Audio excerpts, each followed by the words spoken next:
আরে বুয়ার পা দেখি পুরুষদের মতো হয়ে গেছে, আর পায়ে পুরুষদেরও স্যান্ডেল পরা। কিছুই বুঝতে পারছি না, কেমন যেন সন্দেহ মনে হচ্ছে। এই বুয়া, বাড়ির সমস্ত কাজ ঠিক মতো করেছো তো? জি ম্যাডাম, বাড়ির সমস্ত কাজ কমপ্লিট করেছি। কণ্ঠ দেখি পুরুষদের মতো, কেমন যেন সুন্দর সুন্দর লাগছে। হাত মোটা কেন? মেয়েদের হাত তো চিকন থাকে।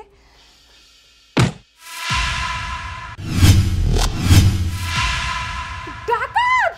বাড়িতে ডাকাত পড়েছে! রিকু তাড়াতাড়ি আসো, বাড়িতে ডাকাত পড়েছে! ডাকাত ডাকাত! রিকু তাড়াতাড়ি আসো, আসতেছো না কেন? ডাকাত! ডাকাত? কোথায় ডাকাত? এই যে ডাকাত, দেখো ডাকাত সামনে দাঁড়িয়ে আছে, তাড়াতাড়ি পুলিশকে ফোন করো।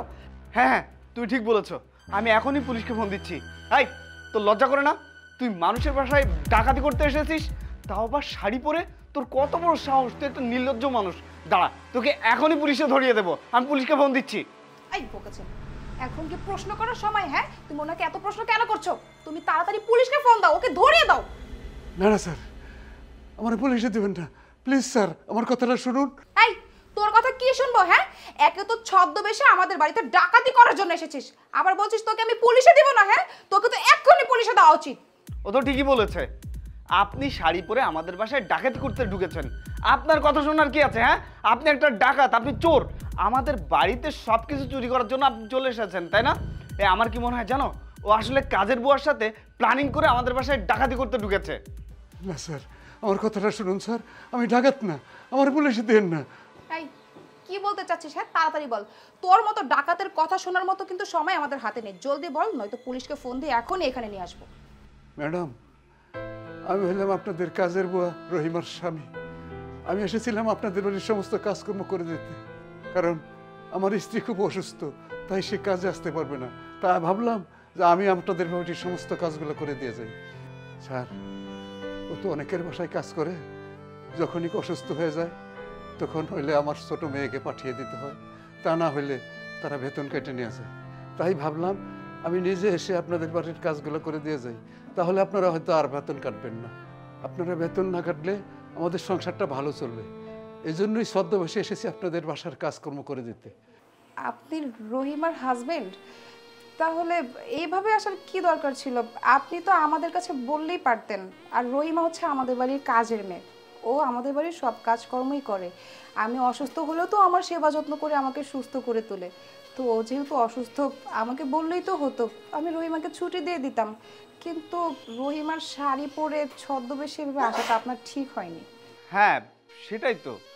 আপনি যদি রহিমার স্বামী হবেন, তাহলে আপনি এইসব শাড়ি পরে আমাদের বাসায় কাজ করতে আসবেন কেন?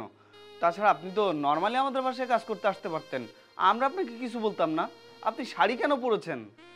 কাকা, আমি বুঝতে পেরেছি আপনি পরিস্থিতির শিকার, আর পরিস্থিতির শিকার হয়ে আপনার এই অবস্থাটা আজকে ধারণ করতে হয়েছে। তবে কাকা, এটাও সত্যি আমাদের মধ্যে মনুষ্যত্ব বোধ আছে, আমরা চাইলেও বাকিদের মতো হতে পারবো না। হ্যাঁ, আমি জানি রহিমা আমাদের বাড়ির কাজের মেয়ে, আমাদের বাড়িতে সব কাজও করে, কিন্তু আপনি হয়তো ভেবেছেন ওর অসুস্থতার কথা শুনে আমরা হয়তো ওকে ছুটি দিব না, বা ও যদি আমাদের বাড়িতে কাজ করতে না আসে তাহলে হয়তো মাস শেষে ওর স্যালারি থেকে টাকা কেটে নেব। না কাকা, এটা আমি কোনোদিনও করতাম না। রহিমা যদি আমাকে বলতো ও অসুস্থ, তাহলে ওকে আমি ছুটি দিতাম।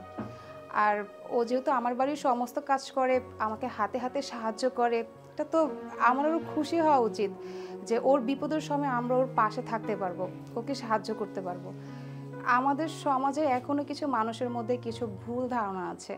আমরা কি মনে করি জানেন, যারা আমাদের থেকে ছোট লেভেলে থাকে, নিচু শ্রেণীর মানুষ, তাদেরকে না আমরা সবসময় ছোট করে দেখি, তাদেরকে আমরা তাদের মর্যাদাটা দেই না, তাদের সাথে খুব খারাপ আচরণ করি, তাদের প্রাপ্য সম্মানটুকু আমরা তাকে দেই না। কিন্তু এটা আমাদের ঠিক না। আমরা সবাই তো মানুষ, আমাদের সবারই মন আছে, সম্মান পাওয়ারও অধিকার আছে। কাকা, আপনাকে কষ্ট করে আর আমাদের বাড়িতে এসে কাজ করতে হবে না। আমি রহিমাকে ছুটি দিয়েছি, ও যতদিন না পর্যন্ত সুস্থ হচ্ছে ততদিন আমাদের বাড়িতে কাজ করতে আসতে হবে না। বাড়ির সমস্ত কাজ আমি নিজেই করে নেব। ম্যাডাম, আপনারা খুব ভালো মানুষ, আপনাদের মতো এত ভালো মানুষ আমি আর জীবনে কখনো দেখিনি।